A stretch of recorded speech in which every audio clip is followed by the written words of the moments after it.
YouTube channel में आपका स्वागत है।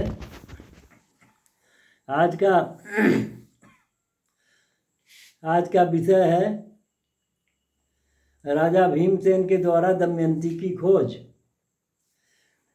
भीमसेन को जब यह पता चला कि राजा नल अपने भाई पुष्कर के साथ जुआ में हार कर धन धान राजपाट सब कुछ हार गए और राज से भी निष्कासित कर दिए गए, तो नल और दमयंती जंगलों में भटक रहे हैं।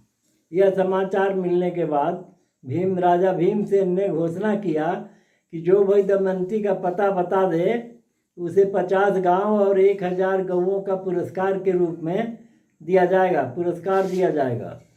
एक ब्राह्मण बहुत मेहनत करते हुए पता उता करते वो दमयंती के पास पहुंच गया और वहां जाकर के बताया तो एक रानी उसको रखी थी, उनके साथ वो रह रही थी। वो रानी दमयंती के नाम सुनते ही बोली कि मैं तो तुम्हारी मौसी हूँ, पहले तुम्हारा नाम मुझे मालूम नहीं हुआ। तो इसके बाद वो अपने पिता के घर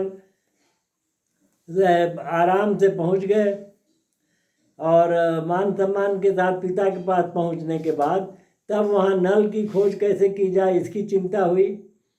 तो दमयंती बोली, जो बिना अग्नि और जल के भोजन बना सकता हो, जो अपने पत्नी को वन में आधे वस्त्र में छोड़कर चले जाना पाप न माना हो, जुआ खेलकर धन धान गंवाया हो, ऐसा कोई एक व्यक्ति है जग में।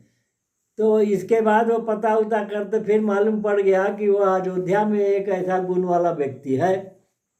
तो दमयंती बताई कि सुबह में प्रातः संदेश अयोध्या भेजा जाए कि शाम में यहाँ स्वयंवर है, और तो तुरंत वहाँ संवेद दूत गया, द्रुतगामी दूत पहुँच गया, समय पर पहुँचा दिया संवाद।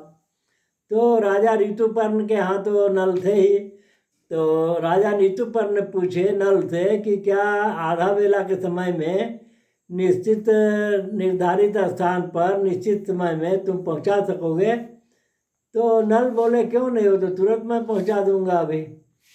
तो फिर तैयारी हो गई। राजा ऋतुपर्ण अयोध्या के राजा थे, वो स्वयंवर के नाम पर आने को तैयार हो गए और नल भी अपने विशेष घोड़ों को ला करके और रथ सजा लिए और तैयारी हो गई। इंद्र का आह्वान किए, उनको तो मिला हुआ था, वरदान मिला हुआ था, उनसे वचन दिए हुए थे कि मैं सहायता करूंगा। तो उनका आह्वान किए और वो रथ जो है वो वायु वेग में वहाँ से चल पड़ा। तो बीच रास्ते में राजा ऋतुपर्ण को संदेह हुआ कि किस गति से जा रहे हैं, तो ये जानकारी के लिए अपना दोशाला और नीचे गिरा दिए तो रथ रोकने को कहे। तो नल बताए कि वो तो 200 मील पीछे छूट गया। तो फिर वहाँ से गए और समय के पहले ही वहाँ राज दरबार में पहुँच गए, राजा भीमसेन के दरबार में। और वहाँ पहुँचते ही इनको वो सामान वगैरह सब लाया गया और दिया गया, भेजा गया कि भोजन जल्दी से तैयार कर दीजिए और भोजन करने के बाद स्वयंवर में आना है। तो बिना जल का बिना अग्नि का इनका भोजन भी तैयार हो गया। तब उनको दमयंती को भरोसा हो गया, विश्वास हो गया कि नल यही है। तब वो सामने आकर के इनको देखे, तो देखने के बाद बोले ये क्या रूप बना लिया है। तो इतने में नल जो है सो अपने शरीर को तपाए और उस आज सांप जो था, जो बोला था, वचन दिया था कि जब तपा दोगे, गर्म कर दोगे शरीर, फिर स्वर्ण शरीर तुम्हारा वापस आ जाएगा। तो फिर इनका वापस शरीर आ गया और तब फिर नल दमयंती मिल गए और यहाँ से मान सम्मान के साथ विदा हुए और फिर जा कर के वो पहुँच गए अपने अति में, अपने राज में। और वहाँ जा कर के पुष्कर से आग्रह किए कि मैं जुआ खेलना चाहूँगा तुमसे। जुआ खेलने का आग्रह किए और वो भी तैयार हो गया और जुआ का खेल भी जम गया। और यहाँ राजा ऋतुपर्ण ने बहुत से जुए के दाव, बहुत तरह के दाव इनको सिखला दिए थे। उन नए नए दावों का प्रयोग करके वो पूरी तरह से ये जीत इनकी हो गई। पुष्कर पूरी तरह हार गया, लेकिन उसको राज से नहीं निकाले, उसको भी रख लिए।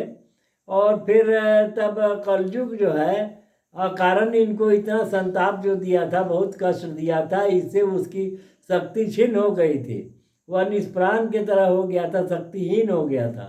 अब वो इनसे क्षमा याचना करने लगा, राजा नल से, कि मैं अकारण आपको बहुत कष्ट दिया, इसके लिए क्षमा चाहता हूँ। तो ये बोले कि तुम हमारे दुर्दिन का जो कहानी है, इसको जो कोई पढ़ेगा, इस कथा को जो कोई सुनेगा, उसमें उनके पास कलयुग प्रवेश नहीं कर पाएगा। इस वचन के साथ मैं तुझे क्षमा कर सकता हूँ। तो कलयुग इनसे वही मान करके विश्वास दिला करके वहाँ से विदा हो गया। फिर कलयुग वहाँ से चला गया। ये कहानी समाप्त हो गई। अब राजा नल और दमयंती फिर अपने पुराने रहन वातावरण में आ गए, अपना राजकाजों करने लगे। इस प्रसंग को यहीं पर हम लोग समाप्त करते हैं। कृपया आप पसंद आने पर लाइक भी करें और सब्सक्राइब करना ना भूलें। अब मैं इसको समाप्त करता हूँ।